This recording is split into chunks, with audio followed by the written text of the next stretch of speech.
반갑습니다, 여러분. 모두 예배의 자리로 나오신 여러분 환영합니다. 찬양을 드리기 전에 다 같이 기도로 예배를 시작하셨으면 좋겠는데요.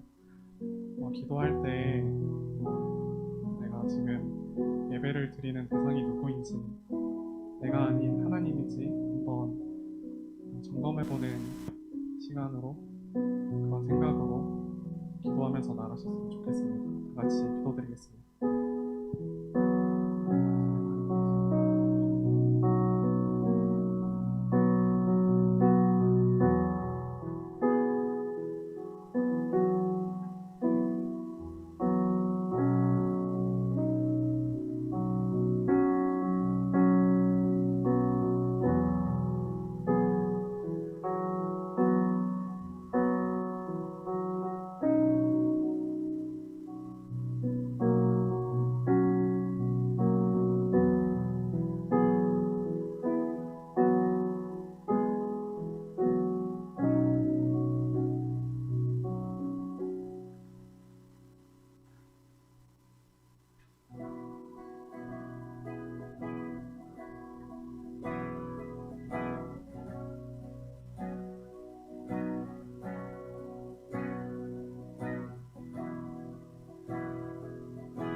주를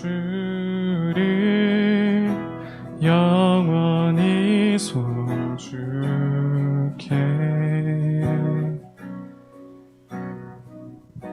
항상 주를 의지하리.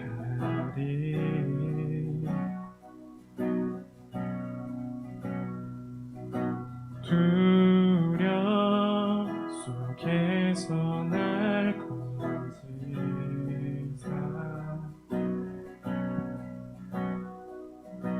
반석 위에 날 세우셨네.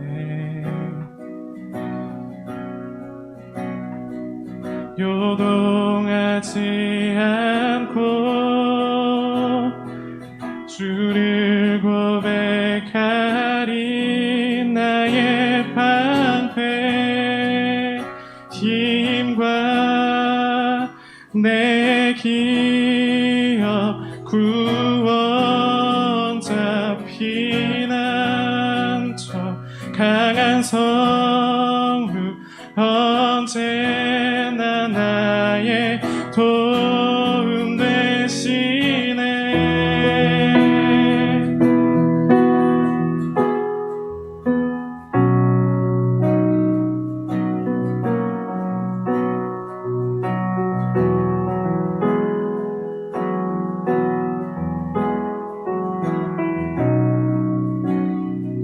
주를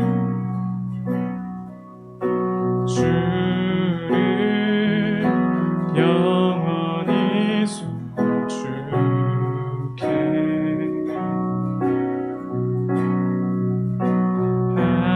항상 주 의지하리. 내가 사모할 자, 내가 사모할 자 오직 주와 같은 분 없으리. 주와 같은 분 없으리. 내 기쁨 되시는 주를 고백하리. 나의 방패 힘과 내 기업 구원자 피난처 강한 성루 언제나 나의 도움 되시네. 힘과 내 기업 구원자 피난처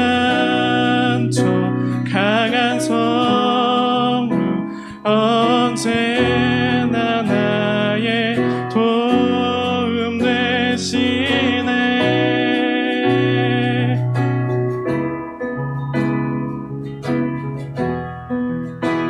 요동하지 않고 요동하지 않고 주를 고백하리. 한 번 더 요동하지 않고 요동하지 않고 주를 고백하리. 나의 방패 힘과 내 기억 구원자 피난처 강한 성문 언제나 나의 도움 되시네. 힘과 내 기억 구원자 피난처 강한 성문 언제나 나의 도움 되시네.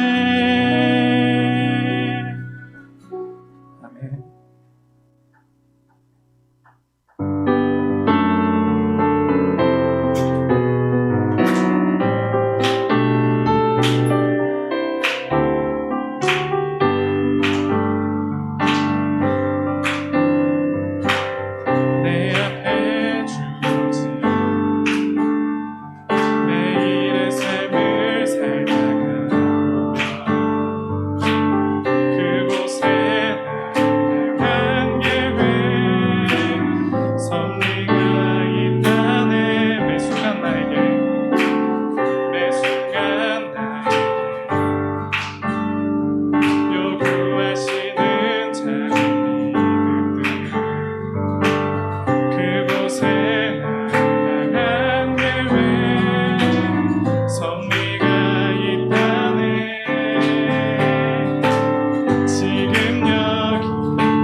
마지막 찬양 드리시면서 예배를 준비하셨으면 좋겠습니다.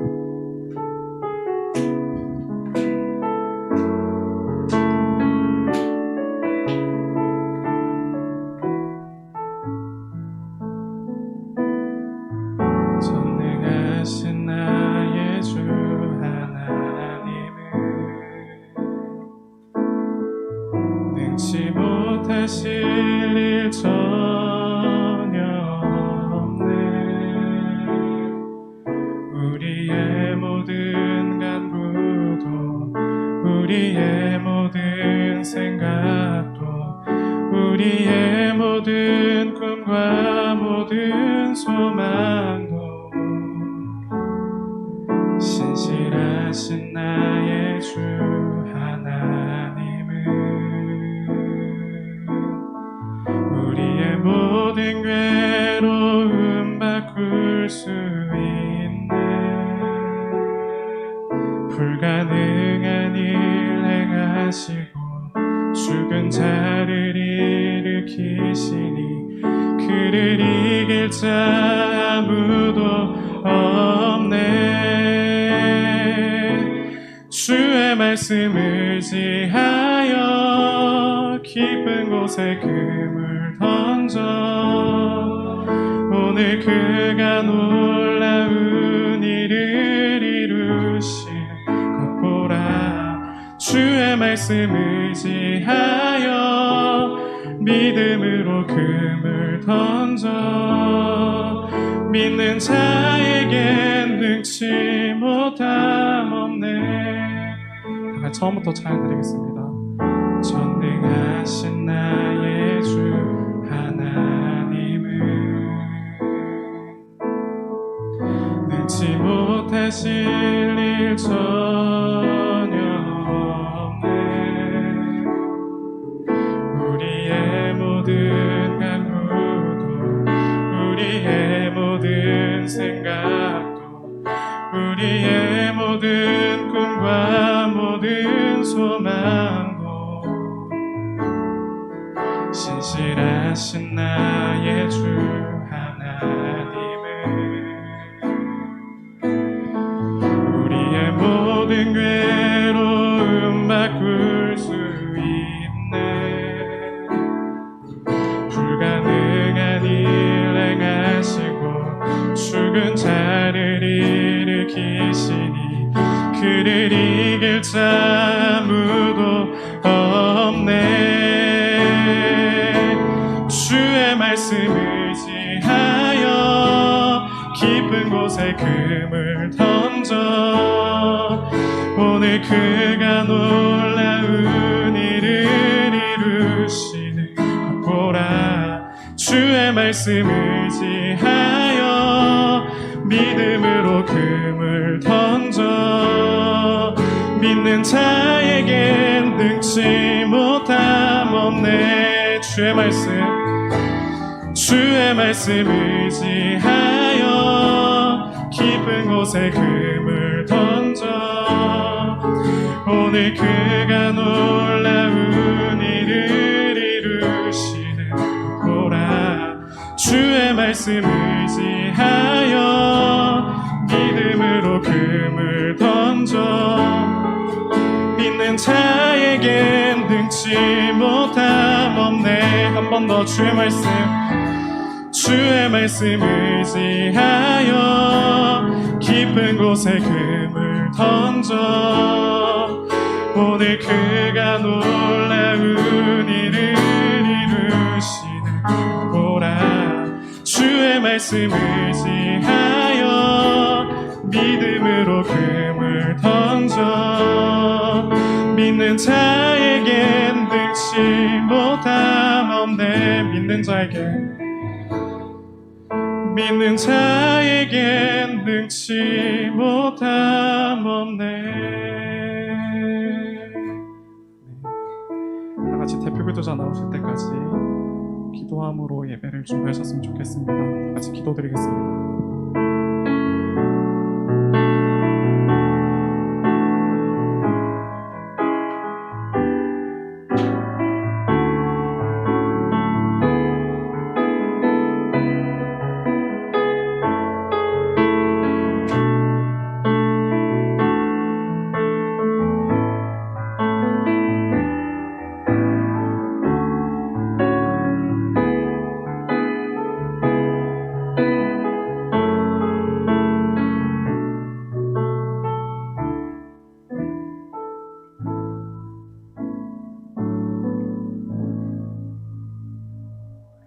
기도하겠습니다. 하나님 아버지, 오늘 온라인으로 청년 일부가 모여 예배합니다. 우리가 어떤 상황에서도 의지할 수 있는 하느님을 알고 예배할 수 있음에 너무나 감사드립니다. 하나님, 우리는 오늘 이 자리에 나오기 전까지 삶 속에서 얼마나 하나님을 찾고 은혜를 구했는가 돌아보게 됩니다. 개강을 하고 과제를 하고 시험 공부를 하고 취업 준비를 하면서 남들과 자신을 끊임없이 비교하며 뒤처지면 안 된다는 두려움 속에 갇혀 있었습니다. 또한 조금이라도 남들에 비해 앞선다고 생각하면 은근히 자신을 높이고 안도감과 우월감을 느꼈습니다. 이렇듯 저희의 삶 속에서 하나님께서 나의 피난처와 강한 성루 된다는 은혜를 전혀 생각하지 못하고 살았습니다. 그저 세상과 자신을 비교하며 경쟁에서 승자가 되기 위해 급급했습니다. 하나님, 이러한 저희를 불쌍히 여겨주시고 하나님 앞에서 모두 같은 사랑받는 자녀들임을 깨닫고 고백하는 저희가 되게 해주세요. 오늘 말씀을 듣습니다. 말씀을 전해주시는 이주열 목사님께 힘 주시고 말씀 듣는 저희들이 한 주간 간절히 말씀을 붙들고 살아가게 해주세요. 예수님의 이름으로 기도드렸습니다. 아멘.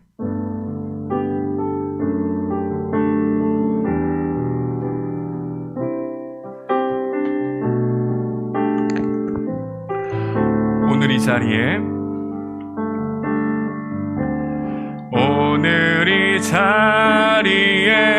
모인 우리 어린 양 예수 따라가는 무리 되게 하소서. 성령의 충만한 임재 안에 어둡던 우리는 밝아져서 주를 보게 하소서. 당신의 겸손함, 당신의 거룩함, 당신의 정직함 우리에게 보이사 내 안에 교만함, 내 안에 천박함, 내 안에 거짓됨 모두 벗어버리고 어린 양 예수 따라가는 무리 되게 하소서. 아멘. 오늘 선포될 하나님의 말씀은 마태복음입니다. 우리 마태복음 6장 우리 9절 말씀 함께 보겠습니다. 마태복음 6장 우리 9절 말씀 다 같이 한번 읽어보겠습니다. 시작. 그러므로 너희는 이렇게 기도하라. 하늘에 계신 우리 아버지여, 이름이 거룩히 여김을 받으시오며. 다시 한번 제가 읽겠습니다. 그러므로 너희는 이렇게 기도하라. 하늘에 계신 우리 아버지여, 이름이 거룩히 여김을 받으시오며. 오늘 여러분과 함께 하늘에 계신 우리 아버지라고 하는 제목으로 하나님의 말씀 받들어 읽겠습니다. 여러분이 예수님을 믿고 변화된 삶에 대한 증거는 무엇일까요? 우리가 예수님을 믿고 무엇이 가장 많이 변했을까요? 예수님을 믿는 삶의 열매는 무엇일까요? 저는 먼저 예수님을 믿게 되면은 자랑이 바뀌게 된다라는 것을 말씀드리고 싶습니다. 나를 자랑하는 삶을 내려놓고 예수님을 자랑하게 되는 거죠. 왜냐하면 그 구원에 감격하기 때문입니다. 또한 예수님을 믿고 변화되는 증거 중에 하나는 기도가 바뀌는 겁니다. 일방적인 통보로 그동안 기도했다면 하나님을 의식하고 생각하는 관계적인 기도로 나아가는 것이 우리가 예수 믿고 변화된 삶의 가장 중요한 열매 중 한 것이죠. 자랑이 바뀌고 기도가 바뀐다. 여러분, 자랑이 바뀌는 것, 기도를 통해서 볼 수 있고, 기도가 바뀌어야 자랑이 바뀌는 거죠. 동종의 양면과 같이 내 자신이 하나님과 관계적인 기도를 드리면 드릴수록 나의 삶의 열매들이 바뀌게 되고 나의 자랑이 아닌 주님을 자랑하게 되는 열매가 맺혀지게 되는 거죠. 그래서 성경에 말하는 것처럼 내가 죽고 내 안에서 예수 그리스도가 사신다는 것을 경험하게 되는 놀라운 은혜는 기도가 바뀌는 것을 통해서, 또한 자랑이 바뀌는 존재를 통해서 나의 삶의 작은 열매들로 나타나게 된다는 것을 말하게 됩니다. 우리는 계속해서 기도를 배우고 있습니다. 기도 제목보다 중요한 것은 기도를 듣고 응답하시는 대상에 대한 이해가 분명해야 된다는 거죠. 여러분, 기도할 때 가장 중요한 것은 누구에게 기도하느냐입니다. 이것을 모르면 기도는 남에게 하는 위선이 되고, 자기에게는 자기 암시가 되고, 알지 못하게 신에게 하는 주문과 중언부언이 되는 것입니다. 기도할 때 가장 중요한 것은 무엇을 위해 기도하느냐보다 누구에게 기도하느냐를 생각하는 것이죠. 우리는 누구에게 기도합니까? 하나님께 기도하죠. 누구의 이름으로 기도합니까? 예수님의 이름으로 기도하죠. 누구의 도우심을 받습니까? 성령님의 도움을 받죠. 우리의 기도의 대상은 하나님이십니다. 마태복음 6장은 예수님께서 제자들에게 기도를 가르쳐 주시는 이야기입니다. 오늘도 그 이야기 한가운데에 들어와 있죠. 먼저 예수님은 기도를 가르쳐 주시면서 기도할 대상이 누구이신지를 우리에게 설명해 주시죠. 전 여러분과 함께 오늘 그 기도할 대상이 어떤 분이신지를 상고하면서 하나님께서 우리의 기도를 점검하기 원하시는 마음을 여러분들에게 알려주고자 합니다. 우리는 하늘에 계신 우리 아버지께 기도하고 있는 것이죠. 하늘에 계신 우리 아버지여, 그때 우리가 주님 앞에 서게 되는 것입니다. 하늘에 계신 우리 아버지라고 할 때 일방적인 기도일까요? 관계적인 기도가 될까요? 관계적인 기도가 되죠. 근데 우리가 하나님 아버지라고 하는 것을 습관적으로 볼 때는 아버지에 대한 대상을 생각하지 않고 오히려 대상이 아닌 나의 기도 제목에만 열정을 다하는 일방적인 통보로 생각하는 경우가 많다는 겁니다. 그렇다면 우리가 기도할 때 기억해야 할 하나님은 어떤 분이실까요? 첫 번째로 우리 지난주에 한번 살펴봤는데요. 하나님은 어떤 분이신가? 하나님은 하늘에 계신 하나님이다. 하나님 어떤 분이라고요? 하늘에 계신 하나님이다. 하나님 우리 아버지 하기 전에 하늘에 계신 하나님을 기억하라. 그러니까 우리가 관계적인 기도는 내가 기도드리는 대상이 어떤 분이신가? 우리 하나님은 하늘에 계신 하나님이시다 라고 하는 의미를 생각하는 게 기도를 시작하는 데 매우 중요하다는 겁니다. 하늘은 인간의 영역이 아니라 초월하는 하나님의 영역을 이야기할 때 쓰이는 단어가 이 하늘입니다. 하늘이라는 표현을 가장 많이 쓴 이 사람이 바로 마태입니다. 마태 표현의 하늘에 계시는 하나님이 통치하고 다스리시는 온 세계를 가르쳐서 하늘이라고 하기도 하고, 하나님이 우리가 갈 수 없는 헤븐을 하늘로 보기도 하는 것이죠. 하나님이 하늘에 계시다는 것은 곧 영광을 받기에 합당하신 분이 누구냐? 하나님이라는 것을 잊지 말라는 의미를 가지고 있는 겁니다. 우리가 마땅히 하나님을 경외하는 삶의 태도의 자세로 기도할 대상을 부르는 것이 너희들이 기도하기 전에 반드시 대상을 생각하면서 해야 될 마음이라는 거죠. 여러분들은 어떻게 하나님을 경외합니까? 어떻게 경외하는 삶의 태도와 자세를 가지고 있죠?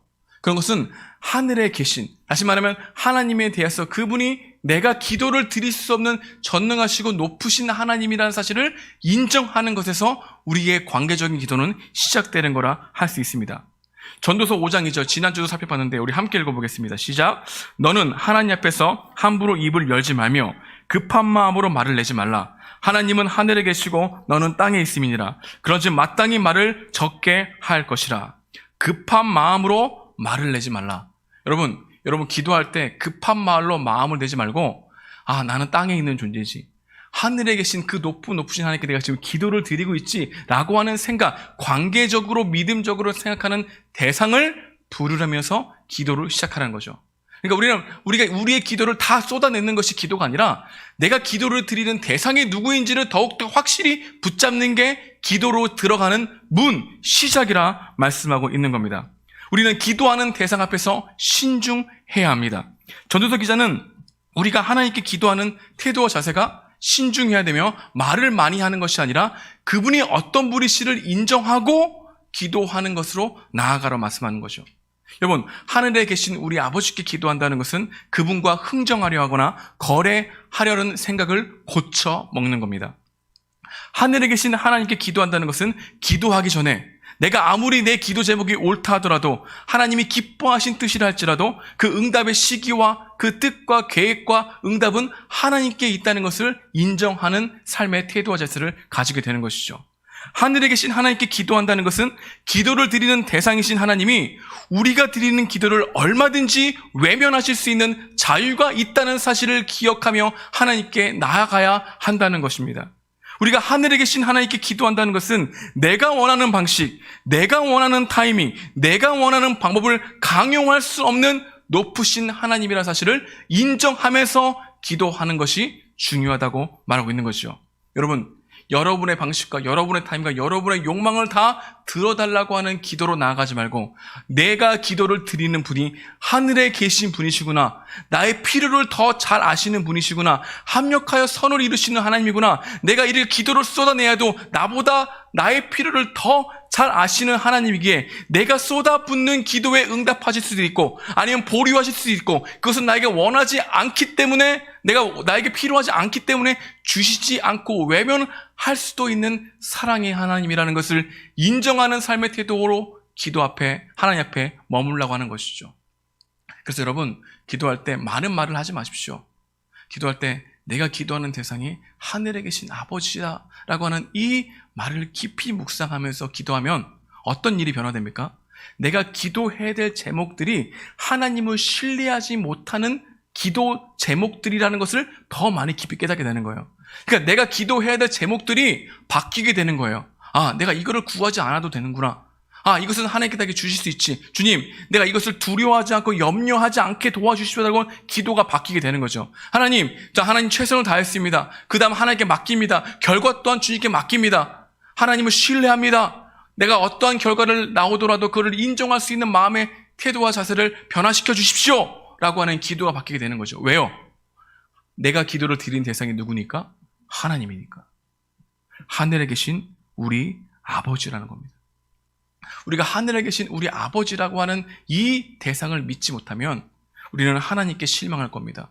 그리고 하나님께 대들 겁니다. 하나님을 원망할 겁니다. 그리고 기도 자체에 대한 불이 꺼질 겁니다. 기도해도 소용없네. 기도를 하면 내가 더욱더 기대감이 커지기 때문에 실망감이 찾아올 것이라는 두려움이 오히려 기도를 막게 된다는 거죠. 관계적인 기도입니까? 일방적인 통보 속에 나오는 하나님에 대한 오해입니까? 하나님에 대한 오해라는 것을 알게 되는 것이죠. 기도하기 전에 말을 많이 하여 들을 것이라 생각하지 말고 내가 기도하는 대상이 하늘에 계신 하나님, 나를 지으신 천지를 창조하신 하나님이다. 그분 앞에 나는 피조물에 불과하다 라고 하는 이 사실을 묵상할 때 하나님의 높고 높으신 그 은혜 앞에 우리는 엎드려지게 되는 거죠. 말을 많이 하지 않게 되는 겁니다. 두 번째로 우리가 기도할 때 기억해야 될 하나님은 어떤 분이신가 하면 하나님은 우리 하나님이라는 겁니다. 여러분, 하늘에 계신 우리 아버지 할 때 우리가 두 번째로 기억해야 될 하나님은 우리의 하나님이라는 겁니다. 주기도문에 보게 되면은 6번 우리 나오죠. 근데 헬라어에서는 8번 나옵니다. 우리. 주기도문은 우리의 기도예요. 주기도문은 나의 기도를 넘어서는 겁니다. 여러분, 주기도문은 우리는 나의 하나님을 우리의 하나님이라 부르는 경우가 많아요. 이게 우리 문화잖아. 그래서 우리 한국 문화에서는 우리라는 표현을 나의라는 표현으로 사용하는 걸 즐거워합니다. 우리 엄마, 우리 교회. 이 우리라는 표현을 나의로 표현하기 때문에 그냥 우리 하나님을 할 때 공동체적으로 생각하는 게 아니라 그냥 나의 하나님을 우리의 하나님으로 부르는 것에 익숙한 존재이죠. 그래서 우리는 우리 하나님을 나의 하나님으로 해석합니다. 근데 주기도문은 나의 하나님을 넘어서 우리의 하나님을 강조하고 있는 거죠. 여러분, 우리의 말은 나의 기도가 누구와 긴밀하게 연관되어 있다는 겁니까? 내 형제와 자매들과 긴밀하게 연결되어 있다는 것을 의식하게 하는 단어가 우리라고 하는 겁니다. 하나님을 우리라고 부르는 것은 우리끼리만, 내가 좋아하는 사람만, 나랑 가까이 있는 사람들만을 생각하는 것을 멈추게 한다는 것이죠. 여러분, 신앙생활에 나 홀로 신앙생활을 할 수 있을까요? 없을까요? 없는 겁니다. 여러분, 거룩한 개인으로 살아갈 수 있는 세상입니까? 아니죠. 거룩한 백성들이 함께 나아가야 거룩을 지킬 수 있는 세상인 거죠. 그러니까 우리 하나님이라고 할 때는 나의 기도 제목 가운데는 너무나 이기적인 나만을, 우리끼리만을 생각하는 이러한 잘못이 있다는 것을 인정하면서 기도의 자리로 나아가게 된다는 것이죠. 여러분, 하나님을 우리 하나님으로 부른다는 것은 하나님은 나만의 하나님이 아니라 내가 싫어하고 나의 가슴과 인생이 담기 어려운 존재, 그 사람의 하나님이 된다는 사실을 인정하는 것이 우리 하나님이라는 것을 인정하는 겁니다. 여러분, 이 사실을 인정하지 않으면 하나님 앞에 나아갈 수 없다는 겁니다. 여러분, 주기도문은 가장 중요한 것은 문맥이에요. 주기도문 앞 뒤에 문맥을 잘 살펴봐야 주기도문에서 왜 우리라고 하는지를 살펴볼 수 있는 거죠. 여러분, 주기도문 앞에는 어떤 이야기가 나오냐면 관계에 관한 이야기입니다. 산상수훈의 많은 이야기가 관계에 관한 이야기예요. 언어, 행동, 미움, 거짓, 위선, 상처, 그 이야기들이 배치되어 있죠. 그리고 나서 무슨 얘기가 나옵니까? 주기도문을 얘기합니다. 여러분, 그 주기도문 앞에 어떤 이야기가 나와 있는지 마태복음 5장 23절과 24절 우리 함께 읽어보겠습니다. 시작. 그러므로 예물을 제단에 드리다가 거기서 내 형제에게 원망 들을 만한 일이 생각나거든 예물을 제단 앞에 두고 먼저 가서 형제와 화목하고 그 후에 와서 예물을 드리라. 그럼 예배에 기도가 포함됩니까? 포함되지 않습니까? 포함되죠. 예배 드리기 전에, 하나님께 기도 드리기 전에 하나님 앞에서 먼저 무엇을 점검하는 겁니까? 나와 함께하는 이웃과의 관계를 점검하는 그런 시간들을 가지는 것이 올바른 기도의 시작이라고 말씀하고 있는 거죠. 형제의 관계가 어그러진 상태에서 기도를 한들 그 기도가 하나님이 기뻐하시는 기도가 된다, 안 된다? 안 된다라고 말씀하는 겁니다. 그래서 주기도문에 가장 많이 나오는 단어, 우리. 여러분, 일용할 양식을 우리에게 주옵소서. 우리 나오죠? 여러분, 여러분의 지금 일용할 양식이 있습니까? 없습니까? 있죠. 우리는 일용할 양식보다 더 많이 있죠. 그러면 더 많이 있는 우리의 이 음식들을, 잉여 자본들을 우리라고 생각할 때는 그 잉여 자본이 없는 일용 양식이 필요한 사람들을 생각하게 됩니까? 생각하지 않게 됩니까? 생각하게 되죠. 여러분, 이기적인 기도가 되지 않기 위해서는 하나님께서 우리에게 가르쳐 주신 우리라고 하는 이 공동체적인 대상들을 생각하는 게 중요하다는 거죠. 또한 이 하나님과 관계는 내 이웃과의 관계에서 드러난다는 거죠. 여러분, 예수 믿고 변화되는 관계가 뭐냐면 예수 믿으면 이웃과의 관계, 내가 적대의 담벼로 세우고 내가 다가가기 힘들어하는 사람들을 용서하고 복음이 필요한 존재로 바라보게 되는 놀라운 관점의 변화가 생겨나게 된다는 것이죠.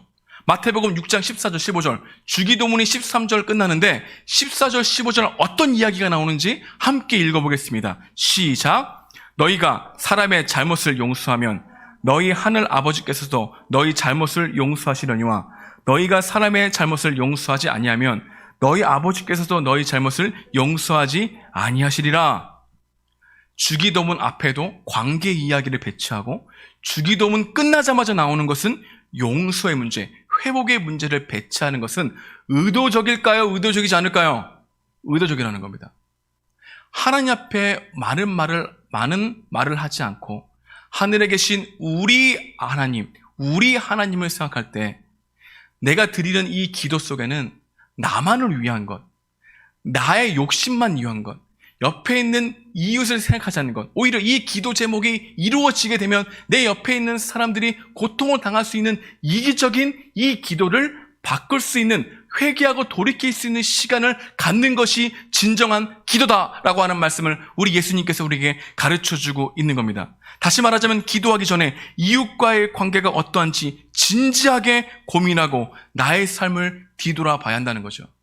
여러분, 여러분이 진짜 내 옆에 있는, 나랑 가까이 살고 있는, 나와 함께 살고 있는 사람들과의 관계가 회복되지 않는 이유는 아직 주님에 대한 은혜를 경험하지 않았기 때문입니다. 여러분, 하나님의 사랑을 경험하게 되면 반드시 변화되는 것은 내 이웃, 다시 말해 나랑 가장 가까이 있는 사람들을 바라보는 관점이 달라지게 돼요. 여러분, 내 기도가 아직도 이웃을 향한 기도, 내 옆에 있는 지체의 민낯을 살피고 그 아픈, 그들의 원하는 기도, 또 그들이 필요한 기도를 간구하는 기도가 나의 기도가 되지 경험이 없다면 오히려 우리는 나의 하나님으로만 하나님을 갇혀있게 만드는 거죠.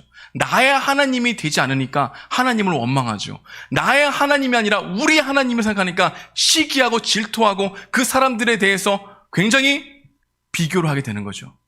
하나님은 나의 하나님이 아니라 우리의 하나님이고 각각 온전하게 사랑하시는 하나님이란 사실을 분명히 믿고 나아가는 게 하나님을 생각하는 겁니다.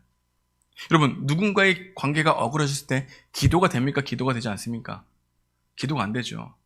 저는 아내랑 결혼하면서 지금 저 14년째인데 결혼하기 전에 결혼 예비학교를 하지 않습니까? 결혼 예비학교를 하면서 한 가지 진짜 우리가 지금까지 지키고 있는 게 있습니다. 왜냐면 우리도 연약한 죄인인데 싸우겠습니까? 안 싸우겠습니까? 싸우죠. 어느 순간 내가 화들짝 놀라서 좀 목소리를 높였는데 수호가 막 우는 거예요. 근데 마음이 너무 어려운 거야. 근데 우리가 한 가지 약속한 게 하나 있어요. 우리는 화해의 소파가 있습니다. 우리의 소파는 언제나 화해의 소파입니다. 거기에 누군가가 앉아있으면 하루를 넘기면 안 됩니다. 그래서 하루를 넘기고 잠자리에 든 적이 없어요. 언제나 해결할 때까지 내가 정말 미안해. 그 미안하는 말이 대부분 문제를 해결하기 위해 아니라 나의 죄책감을 없애기 위해 미안함으로 고백하는 경우가 많지. 그냥 덮으려고 미안해 하잖아. 근데 거기에서 내가 무엇이 잘못한 걸 직면하는 들을 수 있는 마음이 그 소파에는 허용되는 거야. 그래서 하루 넘기지 말자. 그래서 지금까지 14년간 어떻게 됐든 그 소파의 자리에 앉으려고 노력한 우리 부부가 있습니다. 왜냐? 하나님은 하나님께 우리의 관계가 어그러지면 내가 가장 가까운 아내와 관계가 어그러지면 내가 하나님께 나갈 기도할 때 기도가 막혀버려요. 아무것도 안 나와요. 하나님 할 때 아무것도 안 나와. 오히려 막막하게 생각하는 경우가 많은 것이죠. 여러분, 누군가의 관계가 어그러졌을 때는 내가 그 사람에 대해서 왜 용서하지 못하고 왜 내가 미워하는지를 하나님 앞에서 쏟아붓는 기도를 하는 거예요. 그러면 나의 연약함이 보이고 그 연약함을 가지고 하나님 힘을 주십시오. 이겨낼 수 있도록 도와주십시오. 적대의 담벼락에 세워지지 않을 수 있도록 내 마음을 만져주십시오라고 하는 그 기도의 씨름이 하나님께서 뜻이 하늘에서 이루어진 것 같이 땅에서도 이루어지는 감격이 일어나는 거예요. 하나님께서 가장 원하는 건 뭡니까? 형제와의 화해와 용서와 적대의 담벼락에 세우고 내가 다가가기 싫어하는 사람들에게 그런 적대의 담벼락에 금이 가고 다가가게 되는 그 놀라운 은혜가 복음의 능력인 거예요. 이런 복음의 능력은 기적이 복음의 능력일 수도 있지만 관계의 회복이 복음의 능력이에요. 내가 복음이 필요한 존재로 내 미워하는 사람들을 바라보고 저 사람도 긍휼을 받아야 될 사람이라고 여겨지게 되는 것 자체가 복음의 은혜라는 것이죠. 그래서 하나님께 기도하기 전에 반드시 하나님과의 관계를 뒤돌아보는 삶이 중요하다는 겁니다. 내가 용서해야 될 사람은 없는가? 내가 용서를 구해야 될 사람은 없는가? 형제 자매와 자존심 싸움을 하고 있는 경우는 없지 않는가? 관계가 깨어져서 내가 지금 연락하지 않고 부담스럽지만 먼저 다가오기를 바라고 있는 내 마음에 있지 않냐? 내 자존심 때문에 다가가지 못하는 그런 사람들이 있지 않는가? 여러분, 그런 사람이 계속해서 기도하지 않게 되면은, 다가가지 않게 되면은 깨진 관계 속에서 기도하게 되죠. 근데 깨진 관계 속에서 기도하는 사람들의 특징이 뭡니까? 기도의 이기심과 불의의 도구가 된다는 사실을 기억해야 한다는 것입니다. 여러분, 또 한 가지, 우리가 우리 하나님이라고 고백하는 것은 나의 기도 제목만이 소중한 게 아니라 옆에 있는 이웃의 기도 제목도 소중하다는 것이죠. 여러분, 여러분의 기도 제목을 살펴보십시오. 이웃을 향한 정말 간절한 기도 제목이 있습니까? 여러분, 친한 친구 사이라고 합시다. 근데 그 친한 친구를 위해 정말 간절히 하나님께 기도 드린 적이 있습니까? 같이 사고 있는 룸메이트를 생각해 봅시다. 그 룸메이트의 민낯을 살피면서 그 영혼을 향해서 주님께 올려드린 기도가 있습니까? 기도가 없다면 자기 친하다고 하지만 다 자기 유익을 위해 친한 거죠. 여러분, 옆에 있는 사람을 위해 진정한 기도 제목이 없다면 우리는 오직 이기적인 기도만 드리고 있는 나라는 것을 생각하게 되는 것이죠. 지난주에 한국과 레바논 축구 경기가 있었습니다. 언제나 한국 축구는 애증의 관계가 있는 것 같습니다. 요즘 한국 축구가 너무 못해서 마음이 아픈데 레바논과 경기도 너무 답답했습니다. 근데 레바논과 경기보다 더 중요한 경기, 우리에게는 한일전이 있죠. 한일전은 언제나 이겨야 된다고 하는 생각이 있죠. 그래서 한일전을 위해서 기도한 적이 있습니까, 여러분? 제가 기숙사에 있었던 일입니다. 지금도 잊혀지지 않는 일인데, 여러분, 이민성 슛 아십니까? 후지산이 무너집니다. 이런 슛. 1998년도. 그리고 2000년도에 있었던 안정환의 터닝슛. 여러 가지 한일전이 있죠. 근데 한일전에 우리 기숙사에서 주중에 한일전을 했었어. 근데 안정환이 테리우스라고 하는 별명을 가지고 있었는데 그림 같은 터닝슛으로 골을 넣어서 1대0으로 이겼던 기억이 납니다. 근데 그 한 기숙사에 있었던 선배가 오늘 한일전이다. 우리 하나님께 한국이 이겨달라고 기도하자. 라고 했던 겁니다. 근데 같이 기도했겠습니까? 안 했겠습니까? 안 했습니다. 전 안 했는데 그 사람은 기도했을까 안 했을까요? 기도했겠죠. 근데 그 사람 말대로 응답이 되어진 것처럼 보이는 한국이 이겼어. 그러면 그 사람의 기도가 응답된 겁니까? 응답이 안 된 겁니까? 우리 그 사람의 기도가 옳다고 생각하는 겁니까? 옳지 않다고 생각하는 겁니까? 그 사람은 이렇게 얘기하는 겁니다. 하나님께서 우리의 기도를 들으셨다. 우리의 속 마음을 시원하게 해주셨다. 근데 그랬습니다. 끝나고 형, 그러면 일본에 있는 신자들이 일본 축구가 이기게 해달라 그러면, 일본이 한국을 이기게 해달라면 그는 하나님은 누구의 기도를 드려줘야 돼? 라고 물어본 겁니다. 아직도 잊혀지지 않는 대답. 기도를 더 많이 하는 사람의 기도를 응답하시지 라고 하는 겁니다. 그러니까 뭐? 그럼 우리는 미국과 한국과 축구라면 단 한 번도 이길 수 없겠네? 왜냐면 미국 신자는 한국 신자보다 훨씬 많지 않습니까? 그래서 그 사람이 이렇게 합니다. 몰라, 그만해라 하고 유유히 즐거워했다 생각나는 거죠.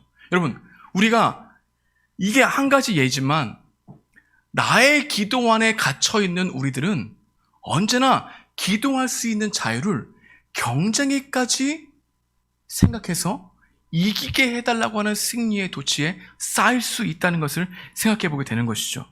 여러분, 경쟁을 위해서 기도하는 것을 멈추십시오. 여러분, 우리 세상은 내가 붙고 남이 떨어지고 남이 붙고 내가 떨어지는 이러한 경쟁의 구도에 있지 않습니까? 근데 이 경쟁의 구도에서 하나님, 지금 경쟁률이 300대2입니다. 298명 떨어지고 제가 되게 도와주십시오 라고 할 때 여러분의 양심이 시퍼렇게 살아있다면 그 양심 가운데 좀 이런 기도 드려도 되나? 라고 하는 생각이 듭니까? 들지 않습니까? 들지요. 그때 기도 멈추십시오. 그렇게 기도하지 않아도 하나님께서는 우리의 인생을 이끌어 가시는 하나님이라는 걸 믿는 게 신앙생활인 거죠. 여러분, 경쟁의 도구로 기도를 이용하지 않는 것 너무 중요합니다. 하나님, 최선을 다했습니다. 결과 주님께 맡깁니다. 하지만 이 결과가 좋지 않더라도 주님, 최선을 다했기 때문에 후회하지 않게 하시고 하나님께 새로운 길을 또 인도하실 때 나의 힘을 또 쏟아부을 수 있도록 나의 마음을 지켜주십시오. 이 기도가 맞는 기도잖아요. 근데 우리 하나님이 아니라 나의 하나님으로만 계속해서 생각하고 있다면 우리는 너무나 쉽게 경쟁과 남을 이기게 해달라고 하는 기도에 노출되어 있는 존재인 거죠. 그게 바로 일방적인 통보라는 겁니다. 여러분, 좋은 성적이 아니라 좋으신 하나님을 신뢰하게 되는 것이 기도의 목적이에요. 좋으신 하나님을 신뢰하면 좋은 성적이 아닌 좋은 하나님께서 가장 기뻐하시는 길로 우리 인생을 인도하신다는 것을 더욱 믿게 되는 것이죠. 여러분, 하나님을 더욱 신뢰하게 되는 것, 나의 하나님이 아닌 우리의 하나님으로 고백할 때 이루어진다는 사실을 명심하는 은혜가 있길 소망합니다. 여러분, 신앙생활의 신비가 뭡니까? 여러분, 옆에 있는 사람, 내가 친한 사람, 또 기도가 필요한 사람을 위해서 기도하니까 어느 순간 기도하지 않았던 내 마음속에 있었던 기도 제목이 응답되어지는 신앙의 신비를 경험하는 게 중요한 거죠. 내 기도할 시간이 없고 옆에 있는 사람을 생각하고 그대 안타까운 것을 기도하다가 내가 마음 가운데 소원에 있던 것이 이루어져서 하나님께 감사함으로 터져 나오는 것이 하나님께서 우리에게 경험하게 하는 신앙의 놀라운 축복이라는 것입니다. 저는 우리 가족장들이 가족원들을 위해 기도하다가 가족장 그 여러분의 마음 가운데 있던 소원이 이루어지게 되는, 그래서 하나님께 감사하게 되는 그런 놀라운 은혜가 있길 소망합니다. 우리 가족원들은 우리 대표진과 조교들과 목사님을 위해 기도하다가 여러분들의 기도응답이 이루어지게 된 놀라운 신앙의 간증이 생겨나길 소망합니다. 하나님은 나의 하나님만이 아니라 우리의 하나님입니다. 하나님은 내가 가슴에 담기 어려운 그 사람의 하나님이기도 합니다. 하나님은 나만의 하나님, 믿는 사람의 하나님뿐만이 아니라 믿지 않는 사람들에게 하나님이기도 하다는 겁니다. 그래야 우리가 믿지 않는 사람들을 배척하거나 배려하지 않고 이기적으로 바라보지 않고 복음이 필요한 존재로 하나님께서 여전히 사랑하시는 존재로 바라보게 되는 이 마음과 세상에 대한 관점이 달라지게 되는 것이죠. 우리 하나님을 기억하십시오. 마지막 세 번째로 우리가 기도할 때 기억해야 할 하나님은 어떤 분이실까요? 바로 하나님은 아버지 하나님이라는 겁니다. 하늘에 계신 하나님, 우리 하나님, 아버지 하나님. 여러분, 기도는 우리가 가진 하나님의 이미지, 하나님 상과 매우 긴밀하게 연결되어 있습니다. 여러분이 기도할 때 어떤 하나님의 이미지가 떠오르십니까? 하나님을 아버지라고 부르는 의미에 대해서 사람들마다 다 뉘앙스가 다른 것 같아요. 아버지에 대한 좋은 기억이 있는 사람들은 하나님을 아버지라고 부르는 것을 좋아합니다. 하지만 육신의 아버지에 대한 상처가 큰 사람일수록 하나님에 대한 왜곡된 이미지를 갖게 되는 것이죠. 그래서 스탠리 하우어스라고 하는 유명한 기독교 윤리학자가 이런 이야기를 했습니다. 하나님이 아버지 되심은 모든 인간 아버지들에 대한 심판이다. 인사이트 있지 않습니까? 이처럼 하나님이 아버지 되심을 인간 아버지를 통해 이해하는 데는 심각한 한계가 있다는 겁니다. 그러니까 우리가 하나님 아버지라고 부를 때 이 아버지라고 하는 이 개념을 육신의 아버지와 생각하지 말아야 된다는 것을 말하고 있는 것이죠. 어떤 분들은 하나님을 아버지로 부르면 안 됩니다. 어머니로 불러야 하나님을 더 인자하시고 사랑이 많은 하나님으로 여길 수 있다고 생각하는 사람도 있습니다. 성경에는 하나님, 어머니라고 부르지 않잖아요. 그죠? 네. 근데 중요한 것은 또 어떤 사람들은 하나님을 아버지라고 부르는 것은 너무 남성 위주로 부르는 것이다. 그래서 남성 위주의 호칭을 배격하자. 그래서 하나님을 어머니로 부르는 것도 옳다라고 생각하는 사람들이 꽤 있는 것이죠. 근데 우리는 여기 틀렸습니다. 하나님이 아버지 되신다는 것은 육신의 아버지와 어머니를 생각하는 개념을 이야기하시는 게 아닙니다. 하나님을 아버지라고 부르는 것은 너무나 중요한 고유한 호칭인데 이 호칭이 육신의 아버지와 연결되어 있는 게 아니라 예수님께서 하나님을 아버지라고 부르셨던 이 관계와 연결되어 있다는 것을 깨닫지 않고서는 아버지에 대한 이해를 왜곡시킬 수 있다는 의미입니다. 하늘 아버지라고 부를 때 우리는 누구를 생각해야 된다고요? 예수님을 생각해야 되는 겁니다. 예수님이 하나님을 아버지라고 하는 호칭을 부르셨죠. 근데 그 호칭을 우리에게 쓸 수 있는 이유는 예수님께서 우리와 관계에 있기 때문에, 다시 말하면 예수님이 우리를 위해 십자가에 죽으심으로 하나님과의 관계를 회복시켰다는 것을 생각하기 위해서 아버지라고 하는 호칭을 부를 수 있게 된 것이죠. 그러니까 우리 아버지라고 할 때, 이 아버지 할 때 여러분들은 무엇을 생각한다고요? 육신의 아버지가 아니라, 육신의 어머니가 아니라 예수님이 하나님을 아버지라고 부를 수 있는 친밀한 관계가 우리에게도 회복되었다라고 하는 생각을 하면서 나아가야 된다는 말씀을 하고 있는 겁니다. 마태복음 27장 46절 말씀 읽어보겠습니다. 같이 시작. 제9시쯤에 예수께서 크게 소리질러 이르시되 엘리 엘리 라마 사박다니 하시니 이는 곧 나의 하나님 어찌하여 나를 버리셨나이까 하는 뜻이라. 예수님이 하나님을 아버지라고 부르면서 기도했는데 단 한 번 하나님을 아버지라고 부르지 못한 때가 있습니다. 그러면 언제면 바로 십자가상에서요. 십자가에서는 아버지가 아니라 하나님이라고 불렀어요. 왜 하나님이라고 불렀냐면 아버지라고 부를 수 없는 겁니다. 왜냐하면 예수님 십자가에 죽으신 것은 우리의 죄 때문에 죽으셨잖아요. 철저하게 하나님께 버림받은 사건이잖아요. 다시 말해 하나님과 관계가 단절되었던 상태잖아요. 그러니까 하나님을 아버지라고 부를 수 없는 상태에 놓이게 된 거죠. 근데 우리가 아버지라고 부를 수 있는 그 이유는 바로 이러한 십자가에 죽으신 그 은혜에 감격하여 부를 수 있고 회복된 호칭이 아버지다라고 하는 의미를 생각하게 된다는 겁니다. 그래서 우리가 아버지라는 호칭은 누구를 생각해야 되느냐? 예수님을 생각하는 거예요. 내가 기도할 자격이 없는데 기도할 수 있는 자격을 부어주신 분이 예수님이다. 그래서 난 예수님의 이름으로 나아가는 거다라고 하는 의미를 생각하고 기도의 자리에 앉는 겁니다. 여러분, 이게 왜 중요하냐면요. 여러분이 아무리 우리를 위해 기도하겠다, 하늘에 계신 하나님이 우리의 기도를 들으시는 분이다 라고 생각할지라도 내가 기도할 자격이 없다. 내가 하나님께 드릴 때 내가 은혜가 아니고선 내가 나갈 수 없다는 것을 인지하지 않고 하나님께 나가면 우리는 언제나 기도는 이기적인 기도를 안 드리려고 노력하지만 이기적인 기도가 될 수밖에 없는 거예요. 그러니까 우리가 아버지라고 하는 개념을 확실하게 이해하지 못하면 우리는 여전히 하나님께 기도하는 때 일방적인 통보가 될 수밖에 없다는 겁니다. 그러니까 주기도문은 누가 할 수 있는 기도입니까? 십자가의 은혜를 깨닫게 된 사람이 부를 수 있는 기도라는 거예요. 그러니까 육신의 아버지를 생각하는 이유는 예수님의 사랑이 크게 다가오지 않았기 때문입니다. 우리는 왜 왜곡할까요? 예수님을 생각하지 못하기 때문이죠. 그러니까 왜 우리는 기도가 관계적이지 않을까요? 그분께서 우리를 베풀어 주신 그 은혜가 흘러가지 않기 때문인 거죠.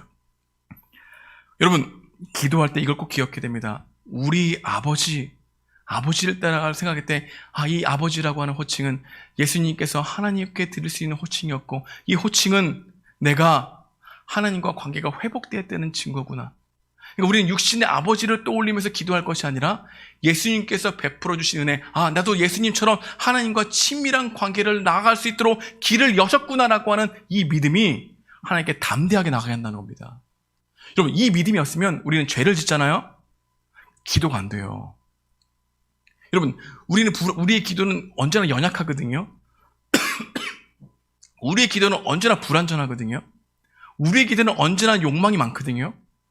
근데 그 욕망이 많은 상태로 주님께 기도하는 것을 힘들어해요. 왜냐? 우리는 아버지라고 부를 수 있는 존재를 우리는 은혜로 바라보지 않기 때문에 하나님, 내가 이런 욕망이 있더라도 하나님 내 기도를 바뀌게 하시는 분이지. 그런 하나님의 사랑의 관계로 나가지 않고 이거 주님께 기도하지 않으면 잘못된 기도네. 그럼 하지 말아야지. 이러한 상태로 나가게 된다는 거죠. 그래서 하나님이 우리 가운데 예수 그리스도를 깨닫게 하시는 은혜가 충만하지 않냐면 우리는 죄를 짓거나 연약한 부분을 발견하거나 내가 하나님의 설 수 없는 존재임을 분명히 사단이 나의 가운데 폭로하거나 너 하나님께 자격 없어. 너 네 기도 들어주시지 않아. 너 기도할 자격 안 돼. 네가 무슨 크리스찬이야? 라고 하는 이 참소 안에 머물러 아버지 하나님께 다가지 않는다는 거예요. 여러분, 이 말이 중요합니다. 여러분이 기도하지 않는 이유는 하나님에 대한 신뢰가 부족하기 때문이기도 하지만 우리 아버지에 대한 이해가 부족하기 때문이에요. 다시 말하면 예수님을 통해서 하나님께 나갈 수 있는 은혜가 확 열렸다는 이 사실을 은혜적으로 체험하지 못하기 때문에 우리는 언제나 나의 연약함만 붙들고 계속해서 생각하지 내 연약함을 바뀌게 하셔서 올바른 길로 인도하실 것을 신뢰하지 못하고 기도의 자리로 나가지 않게 되는 겁니다. 그래서 우리 아버지, 이 아버지에 대한 개념을 분명히 이해해야 한다는 거죠. 여러분, 우리는 또 마지막에 누구의 이름으로 기도합니까? 예수님의 이름으로 기도하죠. 누구의 이름으로 시작하죠? 하늘에 계신 우리 아버지 이름으로 시작하죠. 여러분, 예수님의 이름으로 기도한다는 것은 내가 하나님께 기도할 자격이 없구나. 그럼에도 불구하고 주님께서 나에게 이루어 주신 그 일이 나에게 은혜가 되기 때문에 내 기도를 받으신다라고 하는 믿음으로 고백하는 거죠. 관계적이죠. 그러니까 아버지에 대한 개념을 확실히 해야 자학하거나 자만하거나 내가 어떤 공로가 있어서 하나님께 나아갈 수 있는 담력이 있다고 생기는 이런 교만함이 아니라 나 연약합니다. 나를 바뀌게 하시고 나를 그래도 사랑하신 하나님 앞에 내 죄를 회개합니다. 진지하게 나갈 수 있는 힘이 나의 어떠함에서 생겨난 게 아니라 그분이 우리 가운데 아버지라고 부를 수 있는 놀라운 십자가의 은혜 때문에 나갈 수 있다는 것을 붙들게 하시는 게 은혜이고 복음이라는 거예요. 근데 기도는 누구나 할 수 있지만 하나님이 기뻐하시는 기도는 은혜를 깨닫게 된 자들이 나아가게 되는 거예요. 여러분 기도할 때 죄송합니다. 얼마나 많은 생각이 떠올라요. 내가 하나님께 기도할 자격이 있는가? 내가 일주일 한 번도 기도하지 않았는데 내가 지금 이렇게 기도한다고 들어주실까? 하나님 아버지에 대한 오해입니까? 아닙니까? 오해가 있죠. 아버지에 대한 은혜, 아버지가 베풀어 주신 은혜에 대한 생각을 하고 있는 겁니까? 안 하고 있는 겁니까? 안 하고 있는 거죠. 죄를 지었어도 하나님, 제가 온전히 죄를 깨닫게 하셔서 내가 정말 돌이켜야 될 것은 돌이키게 하시고 내가 책임질 것 있으면 책임지게 하시고 그럼에도 불구하고 나를 여전히 사랑하시는 하나님 앞에서 돌아가기 원합니다라는 용기가 아버지라고 하는 단어를 우리가 일방적인 것이 아니라 그리스도의 십자가로 생각해 볼 때 하나님 우리 아버지라고 하는 이 고백 자체가 큰 힘으로 다가오게 된다는 거예요. 기도는 대상을 부를 때 결정나는 거예요. 여러분, 기도는 내가 드리는 하나님이라는 대상을 분명히 알 때에 담대해지는 거예요. 기도는 내가 드리는 기도하는 하나님이 우리 하나님인 것을 알 때 기도가 이기적이지 않게 되는 거예요. 그러니까 여러분들이 쏟아붓지 말고 그 기도를 여러분들이 하나님께 다 하지 말고 하늘에 계신 우리 아버지를 이번 일주일간 깊이 묵상하십시오. 하늘에 계신 우리 아버지에 대한 의미를 다시 한번 곱씹고 여러분들이 하나님께 드릴 기도 제목들을 가지고 점검해 보십시오. 그러면 내 기도가 바뀌고 내 자랑이 바뀌고 내가 해야 될 일들이 바뀌게 됩니다. 우리가 왜 변화되지 않는가? 기도하지 않기 때문이죠. 근데 기도해도 왜 변하지 않는가? 잘못된 기도를 하고 있기 때문이죠. 왜 잘못된 기도를 드리는가? 기도하는 대상에 대한 오해를 하고 있기 때문이죠. 여러분이 왜 성경을 핍니까? 누구를 제대로 알기 위해서요? 하나님을 제대로 알기 위해서죠. 성경을 닫고 기도하는 게 아니라 성경을 피고 기도하는 거예요. 어떻게 성경 딱 피고 이게 기도하는 게 아니라 하나님에 대한 이해가 있어야 기도가 나오게 된다는 거죠. 하늘에 계신 우리 아버지, 육신의 아버지가 아니라 예수님이 생각나게 되는 은혜가 있어야 우리의 기도가 하나님과 관계적인 기도가 된다는 이 사실을 여러분들이 지식적으로 알고 있다면 여러분의 삶에 정말 성령님이 역사하셔서 왜 예수님이 나를 위해 십자가에 죽으셨는지, 내가 왜 그렇게 큰 죄인인지, 그리고 그분의 십자가의 은혜가 나에게 어떻게 실제가 되는지를 경험되어져야만 가능하다는 거예요. 근데 기도는 누가 할 수 있는 겁니까? 십자가의 은혜를 깨닫게 된, 복음의 은혜를 알게 된 사람들이 할 수 있는 관계적인 도구가 기도인 거예요. 모두가 다 기도하지만 또 하나님은 우리가 연약한 자들의 기도를 들으시지만 하나님께서는 연약한 자의 기도를 드리기만 하시지 않습니다. 여러분, 하나님은 자라가는 거 원하시잖아요. 어린아이가 맨 처음에 엄마 젖을 먹다가 그냥 이유식을 먹다가 그 다음에 단단한 음식을 먹지 않습니까? 그것처럼 우리들의 기도를 우리 주님은 어렸을 때 신앙은, 아기들 신앙은 하나님께서 다 응답해 주세요.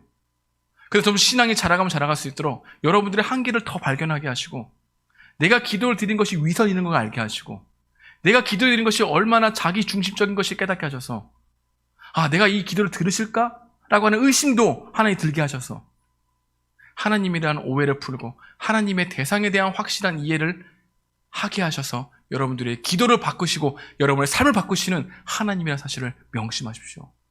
그러니까 우리는 언제 여러분이 삶이 바뀌었다는 것을 생각해 볼 수 있겠습니까? 기도할 때, 내 기도 제목을 점검해 볼 때, 내가 지금 하나님과 인격적인 관계를 맺고 있는지, 아니면 여전히 일방적으로 통보하고 있는 종교적인 사람인지를 생각해 보게 되는 거죠. 하늘에 계신 우리 아버지, 여러분이 딴 거 기도하지 않고 하늘에 계신 우리 아버지에 대한 묵상이 여러분의 기도로 바뀌어 나의 기도 제목을 점검하고, 하나님, 하늘에 계신 그 높으신 하나님을 더욱더 믿게 해주십시오. 나의 이기적인 기도가 아니라 우리를 생각하는 기도가 있게 하시고, 우발적으로 생긴 이웃들을 향해서 내 눈이 열리게 하십시오. 하나님, 뉴스를 볼 때 아프간 사태를 바라보면서 정말 가슴 아파 내가 기도가 터져나오게 해주시고, 가난한 자들과 어린아이와 고아와 과부들을 돌보시는 하나님의 은혜를 간구합니다라고 하는 기도가 확장되어지며, 하나님, 여전히 이 세상 속에서 때가 묻을 수밖에 없는 우리들이지만, 하나님, 사단은 나에게 기도의 자리로 가지 말라, 네 기도 듣지 않으신다라고 참소하지만 우리 아버지 되셨다라고 하는 이 은혜가 나에게 주어진 은혜이기 때문에 오늘도 담대히 나아갑니다라고 하는 고백이 터져나오게 되는 것. 이게 관계예요. 관계는 기도에서 시작됩니다. 기도가 변하면 관계가 변하고, 관계가 변한 것을 어떻게 할 수 있냐? 우리의 기도가 변했다는 사실을 알게 되는 거예요. 왜? 기도가 변한 것은 우리의 마음이 변했다는 것이거든. 내 마음을 변하게 하시는 분이 우리 성령 하나님이시거든. 성령 하나님이 우리의 기도를 바꾸시고 우리의 삶을 변화시키는 그 놀라운 은혜를 우리 입술에 터져나오게 하시고 우리의 삶으로 순종하게 하시는 열매를 맺게 하실 줄 믿습니다. 하늘에 계신 우리 아버지, 이 기도하는 대상을 또 분명히 믿는 여러분과 제가 되게 주님의 이름으로 축복드립니다. 아멘. 기도하겠습니다.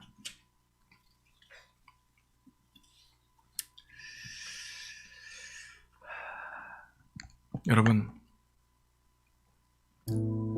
내 뜻을 이루기 위해서가 아니라 내 뜻을 꺾기 위해 기도하는 자가 되십시오. 일반적인 통보가 아니라 하나님과 사랑의 관계를 맺는 것이 즐거워 기도의 자리로 나아가는 여러분이 되게 해달라고 기도하십시오. 불만은 나에게 말하면 낙심이 되고 남에게 말하면 비난이 되지만 하나님께 말하면 기도가 됩니다.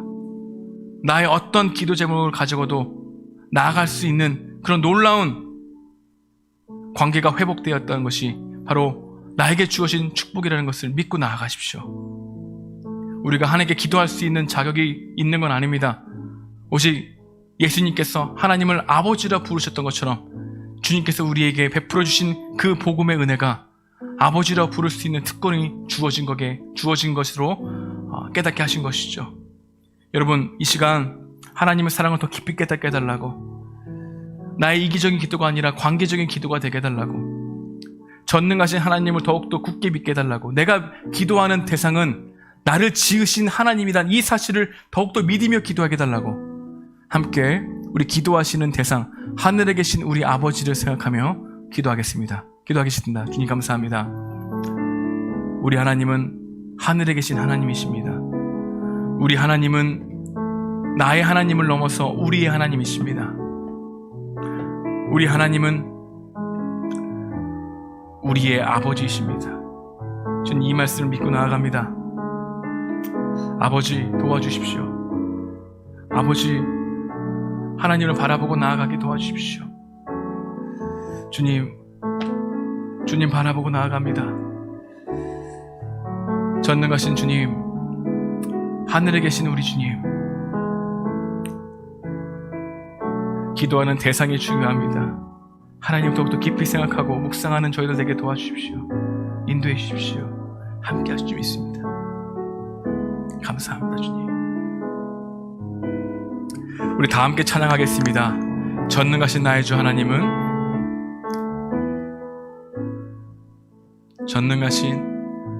전능하신 나의 주 하나님은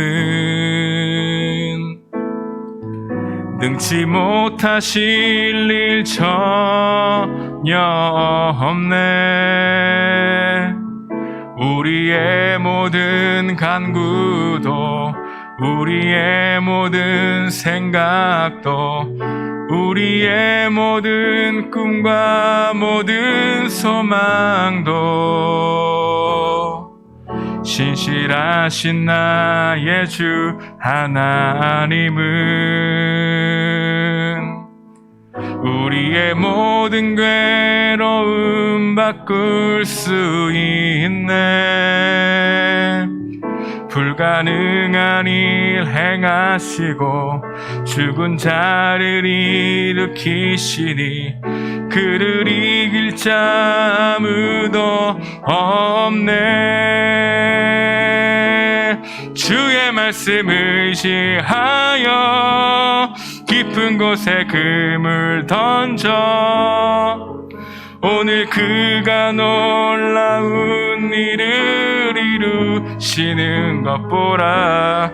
주의 말씀 의지하여 믿음으로 금을 던져 믿는 자에게 능치 못함 없네. 주의 말씀 의지하여, 주의 말씀 의지하여 깊은 곳에 금을 던져 오늘 그가 놀라운 일을 이루시는 것 보라.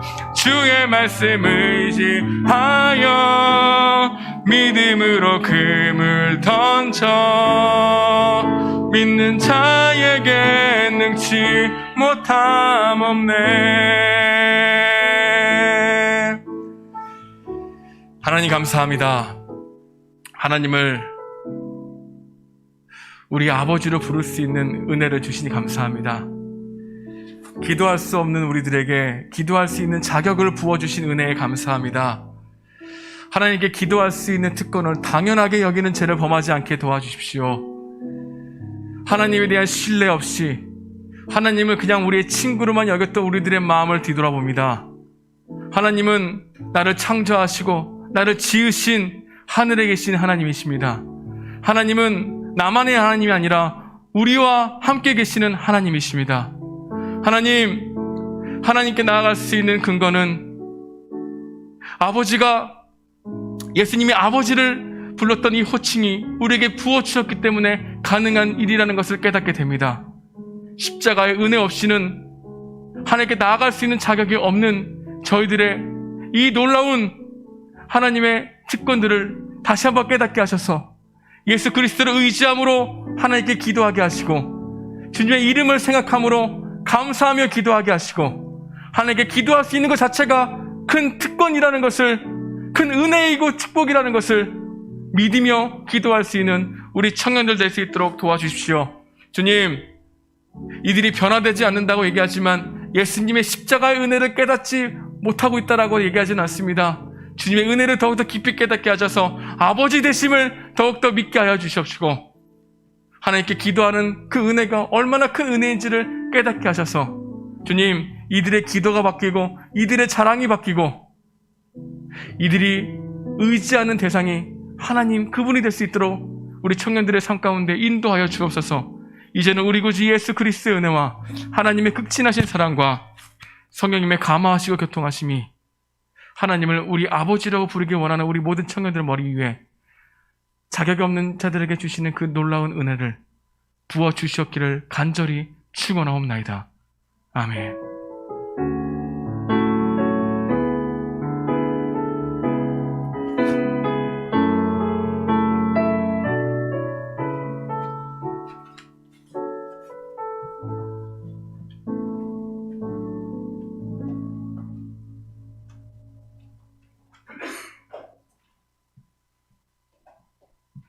네, 9월 둘째 주 청년부 광고 시작하겠습니다.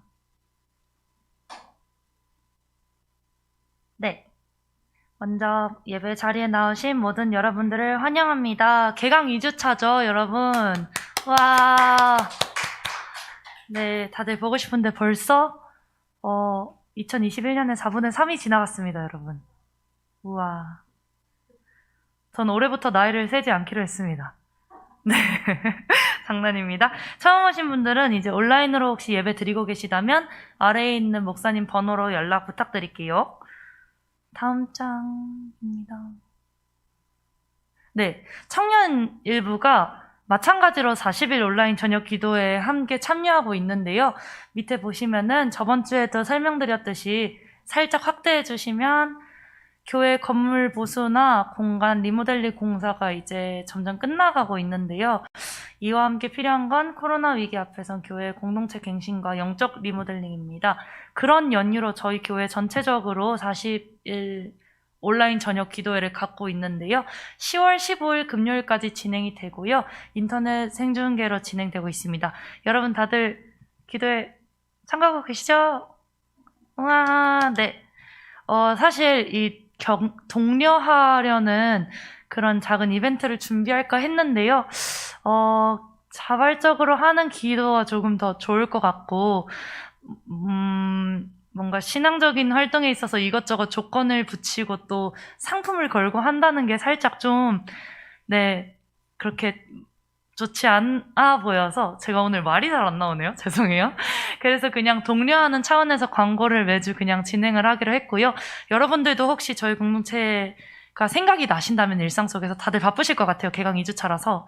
근데 이제 일상 속에서 저희 공동체가 생각나신다면 기도에 같이 참여하시고 이제 건강하게 다시 만날 공동체를 위해서 네, 기도 부탁드립니다. 감사합니다. 다음 광고 볼까요? 가장 중요한 광고입니다. 예배 후 가족 모임 있고요. 가족 모임 하시고 귀여운 인증샷 찍으셔서 남겨주시면 좋을 것 같습니다. 오늘 광고는 이걸로 끝이고요. 네, 같이 해볼까요? 다음 주에 만나요. 안녕! 감사합니다.